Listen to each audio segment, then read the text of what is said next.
Iraqi Prime Minister al-Maliki firmly rejected calls by those at home and abroad for him to step down in favor of a less sectarian Iraqi leadership. The call for forming a national emergency government, as they like to call it, is simply an attempt by some in the opposition to launch a coup against our political process in order to destroy it. Speaking in Brussels, John Kerry seemed untroubled by the Iraqi Prime Minister's statement. With respect to the Prime Minister's remarks about a so-called salvation government, that is not something that I discussed with him. That is not something that was on the table in the context of our meetings while we were there. In fact, there was no discussion that I had with any of the leaders there regarding a so-called salvation government. And I've heard reports about it, but I'm not sure exactly what it is that he rejected or spoke to.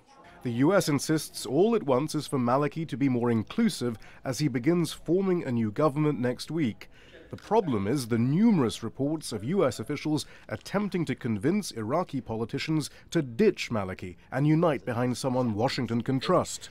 What is needed is an inclusive, at least this is in the view of the Americans. So they are trying to get Maliki to go, they are trying to get somebody else. A group of U.S. forces described as advisors are reported to have begun consultations with Iraqi commanders. The Pentagon says they will be evaluating the situation on the ground over the next several weeks. The UN Special Representative for Iraq announced that at least 1,300 have been killed in Iraq and 1,250 wounded. However, he said the capital appeared safe for now. On the military front, we believe that the advancement of ISIL towards Baghdad has stalled.